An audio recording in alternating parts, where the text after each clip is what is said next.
Assalamualaikum warahmatullahi wabarakatuh. Kami dari kelompok 8 akan menyampaikan profil perusahaan Adidas.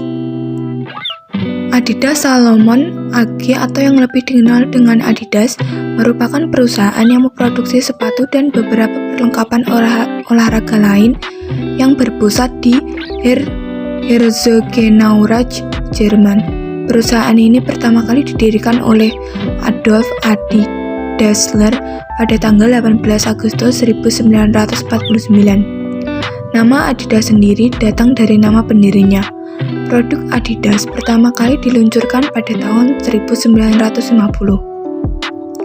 Adidas mempunyai komitmen untuk memproduksi peralatan olahraga untuk beberapa atlet dalam olahraga pinggiran, seperti lompat jauh yang atletnya bernama Dickie Fosbury melompat dengan memakai sepatu buatan Adidas.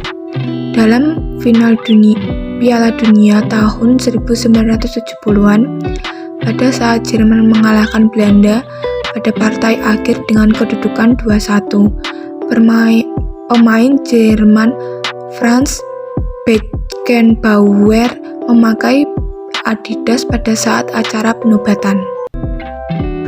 Sepeninggalan Adidas Dassler pada tahun 1980-an, istrinya Gerd dan anaknya kemudian mengambil alih perusahaan.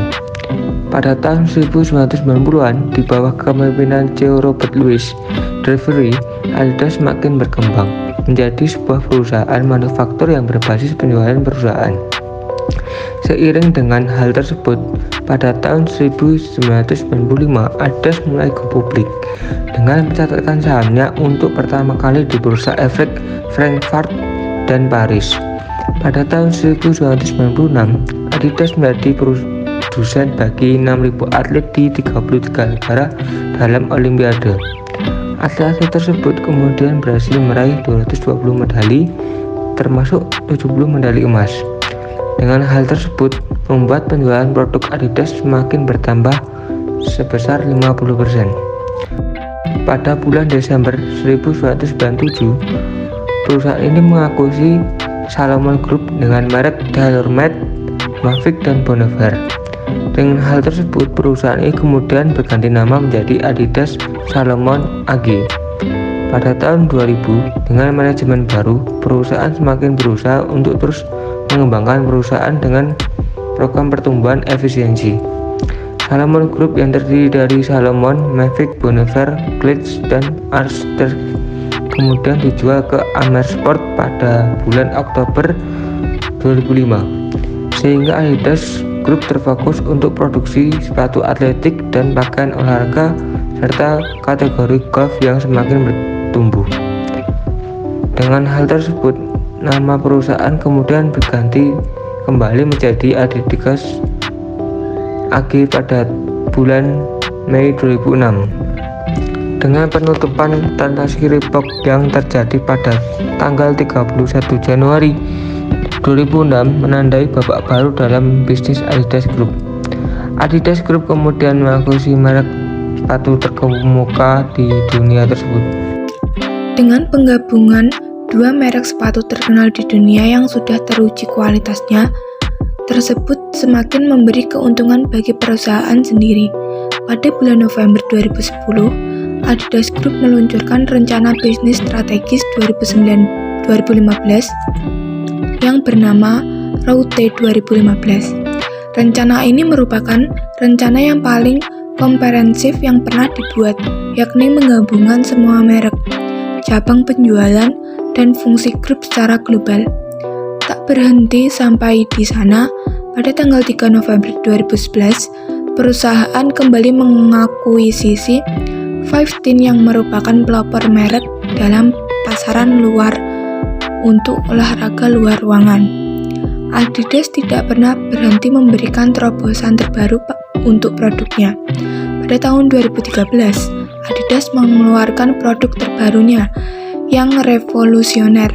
Produk tersebut kemudian diberi nama Energy Boost yang menggunakan teknologi bantalan yang menyediakan pengembalian energi tertinggi dalam berlari. Produk ini sangat inovatif, khusus buatan Adidas untuk memanjakan konsumennya. Faktor-faktor internal yang terdapat dalam perusahaan dianalisis untuk proses penyusunan strategi pemasaran produk sepatu Adidas. A. Kekuatan atau strength.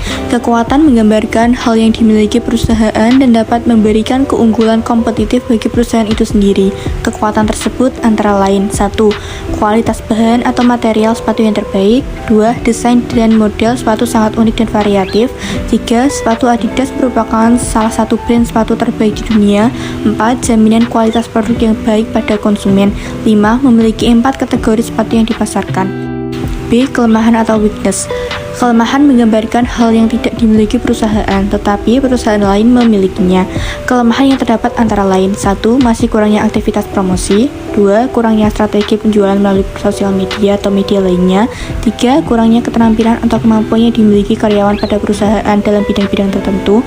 4. Harga produk termasuk tinggi. Dan yang terakhir, banyaknya pesaing dalam produk yang sama. Faktor-faktor eksternal yang terdapat dalam perusahaan dianalisis untuk proses penyusunan strategi pemasaran produk sepatu Adidas. A. Peluang atau opportunity. Peluang merupakan faktor yang berasal dari lingkungan luar dan akan menguntungkan bagi perusahaan jika mampu untuk memanfaatkannya. Peluang tersebut antara lain: 1. Perkembangan teknologi semakin pesat. 2. Daya tarik konsumen terhadap produk branded. 3. Fashion merupakan kebutuhan pokok. 4. Dampak positif dari keragaman produk yang ditawarkan. 5. Semakin banyaknya jasa kurir online memudahkan konsumen untuk membeli produk online. B. Ancaman atau threat. Ancaman merupakan faktor yang berasal dari luar perusahaan yang harus diatasi guna mengurangi dampak yang dapat merugikan perusahaan. Ancaman yang dihadapi adalah sebagai berikut: 1. Banyaknya perusahaan lain yang produknya menyerupai. 2. Banyaknya pesaing brand sepatu terkenal di dunia. 3. Perkembangan teknologi yang terlalu cepat sehingga berdampak pada keterlambatan perusahaan dalam mengadopsinya.